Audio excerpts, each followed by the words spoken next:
famous person in history who is idolized, was actually a horrible person. Story 1. Reddit's favorite targets of iconoclasm are generally Gandhi for being a racist, Mother Teresa for running clinics in poor conditions despite taking in millions in donations and also having some pretty standard issue Catholic beliefs, John Lennon for being abusive, Steve Jobs same, Thomas Edison who is famous for being an inventor, but actually made a living marketing other people's inventions. Because surprise, famous people are more than the few sentences you read about in history textbooks. Edit TLDR. People can do good and bad things, and it's pretty messed up how few people understand that. Edit the second spelled Gandhi wrong. Thanks, unclear. Story 2. Thomas Jefferson was mixed. I would call him a flawed great man rather than horrible. He argued for ending slavery but had slaves and them. Then when he died, his estate set his children free but sold all the others. Story 3. Martha Washington. Oh sure, everyone just remembers her as a little old lady in a mop cap dwarfed by her giant husband. But that woman was terrifying. She ruled with a savvy and iron hand, and she was known to George down by his collar during their arguments so they could be face to face. She kept her half-sister in slavery, and during the war a few of the slaves including the cook named Hercules ran away. Her letters to George ordering him to hunt them down are chilling. She fought freeing anyone tooth and nail, despite George's thoughts on the matter. She ruthlessly took hold of the Virginian rumor mill when she was a custis to maintain firm social control, leaking family secrets like her father-in-law, writing up a will that gave a huge amount to his black son Jackie as a way to undermine people's perception of his mental competency. The will by the way was torn up and the custis patriarch rewrote it to benefit Martha's husband. No one should have known about the destroyed will. There's theories that he only rewrote it because Martha played an expert game of emotional chess and gave Jackie large gifts through her husband's lawyer. The lawyer told Custis Sr. that the gifts came from his son, who hated Jackie. She convinced an elderly man that his illegitimate black son was loved by his legitimate white son so he wouldn't have to make everything public in a will because his white son would take care of Jackie. She proceeded to inherit everything and Jackie died young without actually taking a hold of what the will promised. She played that old man, and then proceeded to trash-talk him after he died to ensure that the rest of the will could be challenged as mental incompetency. TLDR. Martha Washington will rule with an iron fist if it means getting her way, and any person who got in her way. Andrew Jackson was a horrible human being, a serial killer, and a genocidal maniac, yet he has a massive fan club nowadays for beating a would-be assassin with a cane and teaching a parrot how to swear. He was a brutal killer responsible for the systematic genocide of many Native American groups and the Trail of Tears. Edit. Jackson's biggest regrets. According to him, I didn't shoot Henry Clay, and I didn't hang John C. Calhoun. Story 4. John Dillinger. He made a living stealing money from innocent people at gunpoint and killing any cop who tried to stop him. He was so dangerous that when they finally tracked him down they snuck up and shot him in the back of the head. The movie about him featuring Johnny Depp makes it seem like his death was some sort of tragedy. Story 5. The entire Tudor monarchy leaves a bad taste in my mouth when concerned with English history, as does Queen Victoria. She is idolized as some great queen, yet the poor suffer despicably. Story 6. The Columbine shooters. Before you say they aren't idolized, go on Tumblr and look them up. They have hordes of fangirls drawing fan art and dedicating entire blogs to them. Story 7. I think Muhammad Ali belongs on this list. He didn't stick to typical trash talking. Instead, he was a real to Joe Frazier after Frazier helped him get out of the doghouse with a public hero, legend villain. Muhammad Ali's ugly feud with Joe Frazier. Story 8. 2 sport figures that come to mind. Michael Jordan, Muhammad Ali. Story 9. We still celebrate Christopher Columbus Day even though Wikipedia excerpts the indigenous people he encountered, the Lucayan, Tano, or Arawak, were peaceful and friendly, noting their gold ear ornaments. Columbus took some of the Arawaks prisoner and insisted that they guide him to the source of the gold. Another wonderful passage. The same childhood friend reported in a letter that Columbus had provided one of the captured indigenous women to him. He wrote, "While I was in the boat, I captured a very beautiful Carib woman, whom the said Lord Admiral gave to me. When I had taken her to my cabin she was naked as was their custom. I was filled with a desire to take my pleasure with her and attempted to satisfy my desire. She was unwilling, and so treated me with her nails that I wished I had never begun." Bhutto cut a long story short, then took a piece of rope and whipped her soundly, and she let forth such incredible screams that you would not have believed your ears. Eventually we came to such terms, I assure you, that you would have thought that she had been brought up in a school for whores, and heck, he pretty much encouraged rape, murder and thievery. Too much for the subreddit. Read wiki about him, particularly this section atrocities and tragedies of colonization, but hey, happy Columbus Day. Story 10. Not a person but definitely PETA. They put no research into their work and insist 100 of farming mistreats animals when in fact their help is more harmful than anything. Story 11. Winston Churchill. Great wartime leader, person, defended Boer concentration camps, huge imperialist, refused to send food to India during the famine which ended up killing 3 million, forced Kenyan children into concentration camps because he thought white settlers had more right to the land, etc. I'm sure there's a lot more, but yeah. Kind of disappointing to find out as a Brit when you've grown up being taught in history that he's considered one of, if not the greatest Englishman of all the time. Story 12. Winston Churchill. He's a hero in England and the US for his leadership in WW2, but the reality is that he was a sack of. He once allowed a famine in India that caused the death of millions. He was a staunch imperialist. He's probably just as racist as Hitler was. I would argue that the war had nothing to do with Hitler atrocities, but rather Churchill trying to protect English power. Story 13. Bill Cosby wrote a kid's book called My Big Lie. This beginning reader book is about a boy, Little Bill, who tells a huge lie that's about to be exposed, so he admits he lied rather than risk facing even greater consequences and humiliation. Little Bill decides lying is a bad idea, and his parents reward him with hugs for making such a good decision. The back of the book says, "What started as a tiny fib, grew and grew and grew into a big lie, and now Little Bill is in big trouble." Not an accurate synopsis of the book, but how prophetic for Big Bill, horrible, horrible person. Story 14. It always seems to blow people's minds when I tell them the German-Austrian painter Adolf Hitler also killed millions of Jews. Edit, I don't know history. Story 15. I would say Edison. He didn't invent, not even the light bulb. He had just stolen past designs and made slight improvements to them, and then used PR to make himself look like the sole inventor. He also stole one of his apprentice's inventions, the kinetograph, and made a monopoly on the early film industry in America. He also blocked Tesla, who could have literally changed the way our lives are powered if Edison wasn't so greedy. Story 16. Abraham Lincoln certainly wasn't a horrible person, but he wasn't exactly anti-racist, which most people think he was. Compared to today's standards, he was pretty racist, although probably less than average in his time. Story 17. Andrew Jackson on the 20 bill. He was responsible for the Trail of Tears despite the Supreme Court saying the government couldn't kick Native Americans off their land. Story 18. Justice William O. Douglas. Although he is considered a widely progressive justice, he treated his law clerks terribly, refused to allow them to edit his opinions but expected them to know exactly what his reasoning is in his decisions. He obviously expected clairvoyance out of his staff, apparently.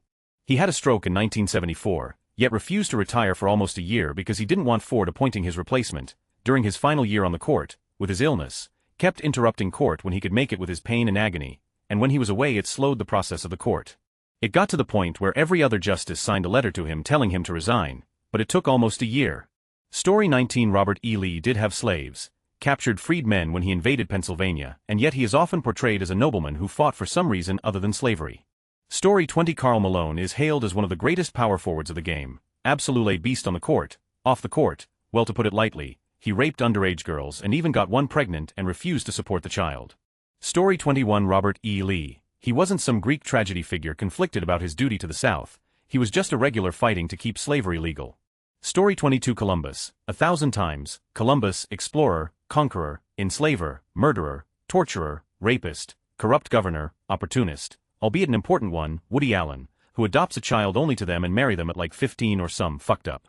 Story 23. Bob Dylan is a relatively well documented, and despite the fact that a lot of his music is still good, I'm like 90 certain he didn't actually care about anything he sang about, he just knew it would make him popular. Story 24. Oliver Wendell Holmes. He's idolized a lot by lawyers because he wrote some great opinions and dissents, but the guy wrote the majority opinion in Buck v.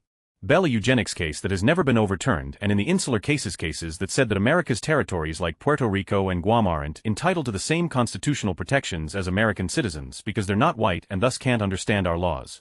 Story 25. H.P. Lovecraft. One of the most influential horror writers of the 20th century. His Cthulhu mythos has been the inspiration for many a book and movie. However, he was a huge racist and eugenicist even for his time.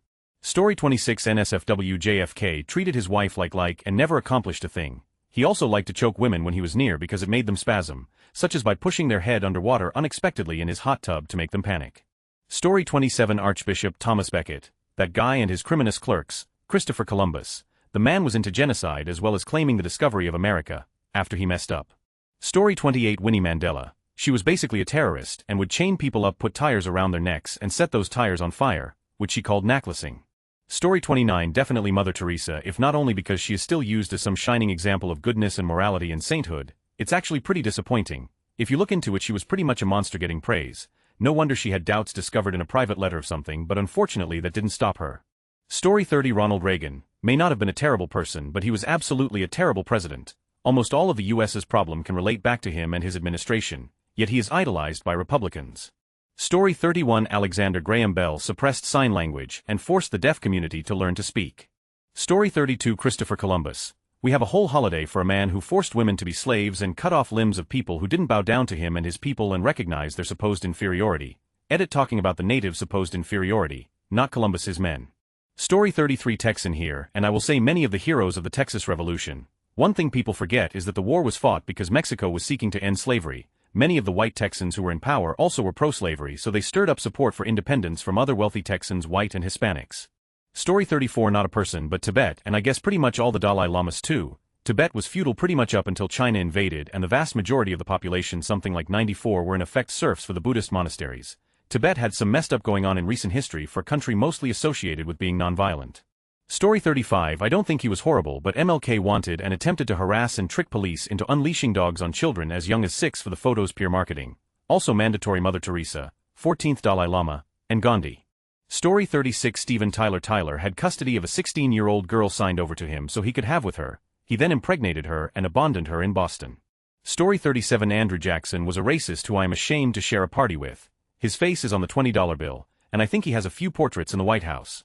Story 38. I wonder how many of these people would have been less horrendous if they were born and active in modern times. Obviously, there's no way we can dismiss the crimes idolized historical figures committed. However, in the context of the time they lived, it wasn't considered criminal to do so. Do you think Columbus or Jackson would commit the same atrocities today were they alive and given the chance, or did the morality and social conscience of the times permit the rape and murder of thousands? Would they even see it as such? Kind of makes you wonder how history will judge us. Who are the savages in our own time? Story 39. Nelson Mandela, racist, terrorist commander, responsible for numerous deaths and murders, including children. He reformed in prison to wangle himself early release and entered politics as some kind of martyr. Becomes president on the back of his living martyr status. South Africa eventually entered reverse apartheid, and is now totally unsafe for tourists and visitors. Filthy terrorist gaining high office. He was far from the first and definitely not the last. Other recipients of that dubious honor include Martin McGuinness and Jerry Adams. I do not understand why any garden variety terrorist simply has to become a politician, and it all goes away. Sorry to burst your bubble, folks, but he wasn't locked up for being black. He was locked up for being a terrorist and a subversive threat to national security. Story 40. Mozart, a foul person, even wrote a humorous poem about a guy who in his pants, and then mailed the poem to his mother, Karl Alfalfa Switzer of Little Rascals fame. Behind the camera he was a rotten, mean child. Reportedly he was abused by his parents, which would explain his behavior. One of his tricks was to take on the kill-egg lights so that when they were put into use, they heated up, which filled the soundstage with a stink of urine. According to Robert Blake, who played Mickey Gubitasi late in the Little Rascals series, one time they were filming a short alongside a lake. The scene involved a goat which was supposed to butt Alfie's behind, which it did take after take. Alfie seemed to take it in stride. Then it finally came to lunch break. Everyone left the set to eat at the studio cafeteria, including the owner of the goat who tied the goat to a tree. Rather, almost everyone left the set for lunch. Robert Blake decided he didn't want to make the trek to the cafeteria and stayed to relax on the set, after short while he witnessed Alfalfa racing back to the set. He watched as Alfalfa went over to the goat, untied it from the tree, let it down to the lake, pulled it into the lake with him and grabbed the horns of the goat to hold its head underwater. The poor goat thrashed its legs, but it was no good. It drowned, killed by Alfalfa. Then Alfalfa raced away from the lake, leaving the goat's body there. Everyone came back from lunch, only to find the dead goat in the lake. The goat's owner instinctively knew it was Alfalfa that did it and wanted to kill him, but couldn't do anything about it. Story 41. Idolized Baroque artist Caravaggio killed a man in a fight on a piazza and had to flee Rome. Famous and revered sculptor Benvenuto Cellini killed repeatedly without remorse and without being punished. He stabbed his brother's murderer to death. He also killed a rival goldsmith and shot an innkeeper dead. He escaped being executed because he was admired as an artist. Story 42. Possibly Emmett Kelly, well-known circus clown, deceased in 1979. The story goes like this. I had a cousin whose name was David. As a kid, David loved clowns and the circus, and decided in his 20s that he was going to become the best clown he could so that he could someday maybe work with his longtime idol, a clown who was very famous. I will say here that I don't know for sure that it was Emmett Kelly, but it may have been. Given that the time period in question was the 30s or 40s or so, David threw himself into his new professions with his whole being, and quickly rose through the usually close-knit ranks of circus clowns. His act was funny, inspired, and never failed to bring smiles to his audience. I have one tiny bit of video of him doing his shtick as a mother clown. Imagine, if you will, a tall, manly woman of a clown in frock that had frills and puffy shoulders, big cartoonish white gloves, and a cigarette dangling off one painted lip. In his arms he carried a carefully folded blanket that approximated the size and shape of a baby's body. In his left hand, he had the plastic head of some doll, which he would position with the blanket, and puppet the works so that it looked like he was carrying a baby. Now and then, he and the doll's head would have spirited arguments, all in silent pantomime, usually ending with him taking a small toy bottle and attempting to feed the head. The doll's head would turn away, apparently not wanting the bottle, and head pursue it until he got the bottle in the head's mouth. Then he would apply his whole arm to the task, screwing that bottle in good and hard to make sure that kid got his milk. Other times, head approached strangers, and pantomimed the doll's head at them, indicating that the child was being difficult about taking his bottle. David did short films, and did a lot of clown work. So enamored was he of the clown business, that he created entirely by hand, an entire model circus, with tents, animals, roustabouts, ringmaster and clowns. It was an incredible work of art that I would love to see displayed, but his sisters have it all packed up and in an attic where it remains to this day. Time passed, and David gained a fame of his own that helped him finally realize his goal. He was granted the chance to work with his idol, and he couldn't have been more excited. At this point, I reiterate that I am not sure who David worshipped as a clown idol, but from what I know, Kelly was the likely one. I have no evidence whether he was or not. Either way, right after he met and worked with his ideal clown idol, David immediately retired from the circus, and went home, suffering from a complete and total mental breakdown. Nothing could convince him to go back to what he had once loved so much. He gave it all up, all he'd worked for, because upon meeting his idol, he found him to be foul-mouthed, rude, and a heavy drinker. He was so devastated to see his emotional ideal turn out to be anything but ideal. It was a terrible blow he never recovered from. Sadly, David was later killed in a freak accident. His wife and daughter were in the car, and he was in the back seat. His daughter was driving, and she was distracted by the small family dog which kept getting in the way. She took her eyes off the road for an instant, in order to locate where the dog was, when she drifted off the road and ran into a long rail with a row of rural mailboxes on top of it. The rail came free of its two legs, and the rail came sliding up the hood and through the windshield and shot through the car to the back seat where David sat. He was struck in the face, and died instantly from the severe impact. His tragic death closed doors to any further inquiry. His was such a sad story, given that it's the story of a man who dreamed of nothing more than to make people laugh. This is my way of memorializing him and the miniature circus head created. Story 43. Sun Yat-sen.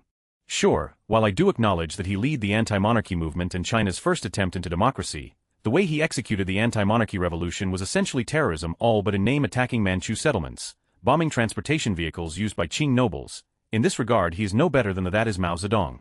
Story 44. Even before he talked about the blacks in a bad manner, Hulk Hogan was a colossal. You can talk to practically any wrestler and they'll tell you they had beef with Hulk Hogan. Why? The Hulkster hated not being at the top. Whenever Hogan came by he was the one who was at top and he always made sure he was there at the end. Macho Man Randy Savage even made a god diss track on his rap album about Hulk Hogan. No one in history hated anyone more than the Macho Man hated Hulk Hogan. Story 45. Thomas Edison. Probably one of the biggest in the history, ruining the life of arguably the smartest person in the history of Earth, being corrupt and afraid of fair competition. If it wasn't him we would be probably 10 to 15 years ahead of our progress. A real mfur. Story 46. Trajan was considered the kindest Roman emperor. He had a progressive agenda of judging people by their merits rather than by their social status. And he was also an atheist, not a pagan, which made him more religiously tolerant to Christians and didn't kill them except if they proselytized. But he also killed his former wife by smashing her head against the stairs of the temple, the first time he saw her in public after their divorce. This kind of psychopathy, however, was completely normal at the time. Story 47. Andrew Jackson was a career slave catcher who took Tennessee militia and federal soldiers illegally, or at least unfederalistically, to the borders of Florida and the wilds of the American South to round up runaway slaves and the descendants of free Africans. He wasn't just doing it as part of his job, it was an obsession. He executed white fishermen he believed were in league with the runaways. He disguised federal troops as Georgia militia in order to provoke a war. He built his personal plantation from less than a dozen to over 100 slaves in his lifetime. Other founding fathers were also slave owners. Others have done some creepy things as well. But none, as far as I know, were as enthusiastic at spreading it or personally involved in capturing and selling runaways. He's as bad as any modern human traffickers or pimps in my view. Story 48. Syd Barrett, an ex-singer from Pink Floyd. He once put a cat in an oven. Another one, philosopher Wittgenstein. He was a primary teacher who used to hit his students. One time he beat a girl so hard, he made her ear bleed. He had to run away and hide as her parents wanted his head.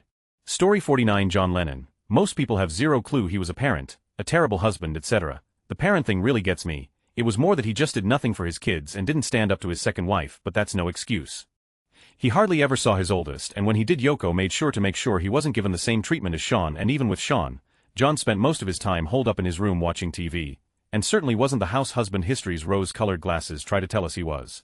I just can't stand it when people rave about how awesome he was. Yes, he wrote good music and died tragically, but he was also when he left his first wife, she found out by coming home to Yoko wearing her freaking bathrobe or something, and their kid only saw his dad a handful of times over the next decade. It's shameful. Story 50. Judging people of the past by today's moral and ethical standards. For folks of the 20th century, sure, the farther back you go the sketchier it gets. The farther back you go the shittier everyone seems to be to some people, because more and more of the things we see as repulsive today were widely accepted back then. Try to look at it with a little perspective, especially with people who lived many centuries ago. Story 51. Christopher Columbus brought diseases to the Native Americans, raped and enslaved people along the way, and white people. Despite praise for his work in eugenics and ethnic cleansing, Adolf Hitler was a terrible person if you read into it. Story 52 wasn't Jackie Chan exposed for being abusive towards his wife and son? On mobile, so I can't find the link. Edit found it. Story 53, I mentioned this in a previous thread along a similar subject, but Mother Teresa, abridged version of what I posted in that thread, 99% of all the money that went to her charity was spent on missionary work to convert the savages to Christianity instead of helping the poor. Refused to give medicine to lessen the suffering of the poor, because she believed it was their purpose in life to suffer. Since Christ suffered on the cross, the number of poor she actually helped can probably be measured in the hundreds. Because of how they embezzled the money for missionary conversions. When she lay dying, she was put in a Kushai hospital and given all the drugs she needed, so she passed peacefully and without any discomfort. Story 54, Che Guevara is one I will never understand. While many people know Fidel Castro to be the ruthless dictator of Cuba, Che is well known as a revolutionary. When he was just as cruel, if not crueler than Fidel, he was Castro's main advisor, murdered many innocent people seemingly for fun, and executed hundreds of prisoners without retrial. He played a huge role in transforming Cuba into a communistic state and had a major hand in Bay of Pigs and the Cuban Missile Crisis. Story 55, Ernest Hemingway, the brilliant author who modernized and changed the way American literature is written, was also a tremendous. My grandfather knew him personally when he was growing up in Key West. Hemingway was confrontational, overbearing, and just a generally difficult person to be with, who often ended every day in some degree of drunkenness. Story 56, Mother Teresa, a hypocrite and religious sadist who glorified suffering and viewed it as a gift from God. Patients endure horrible conditions under her clinics even though she'd receive millions in donations, topped off with the fact she'd receive the best healthcare and fly in jets even though she renounced money. Story 57, there was a season of documentaries on Channel 4 UK a while ago about psychopaths, and one of those shows was discussing how almost anyone in a position of power has, by necessity, a degree of psychopathy. You have to make decisions about people's lives, but in a logical, detached way. Something like, if we send troops in here we anticipate losing 500, but if we don't, the losses will be 3,000, or we need to take funding from elderly care to put into hospitals, that kind of thing. It's easy to do on paper and in theory, but those are real people's lives with families and dreams and history. It stands to reason that people like that are not going to be saints. Story 58, Bob Hope, he was a blatant hound in Hollywood. While having his public marriage, he also kept a mistress in an apartment and paid her to always be available for him. Bing Crosby hated him for this behavior. Story 59, Winston Churchill, hailed as a hero, but basically spearheaded a horrible bloodthirsty attack on Ireland in an attempt to annex Ireland, including military forces slaughtering innocent people and Irish Republicans. Story 60, this will get buried for sure, but a lot of these replies are irrelevant. It's not fair, nor is it a true indication of one's character to hold people to today's moral standings. Everyone 2,000 years ago was in favor of watching people fight to the death in stadiums and public executions. Nelson Mandela, while praised for his role in opposing apartheid in South Africa, allowed, encouraged, and participated in various terrible things with his revolutionaries, including rape and murder. He also supported the program that tried to subjugate whites after apartheid was abolished. Story 61, Peyton Manning was accused of harassment in college, got sued, settled in court, then later blamed the whole thing on women being allowed in locker rooms in his autobiography. Story 62, Al Capone is made out to be a pretty cool guy in how he gave out money to those who needed it and ran soup kitchens, but that doesn't change the fact that he killed a bunch of people himself, and ran a crime empire that killed a bunch more. Story 63, Hitler, yeah, he was an animal lover, saved Germany from recession and invented the blow-up, but he was also responsible for a war in which some 60 million people died, many of whom were brethren of the great and powerful Larry David. Story 64, Mother Teresa let people die in her hospitals while she went in the best Western hospitals. Mandela a terrorist. Churchill started not exclusively a war to save Poland from a dictator and then gave Poland to another dictator, adding the whole East Europe, at the price of the largest modern empire.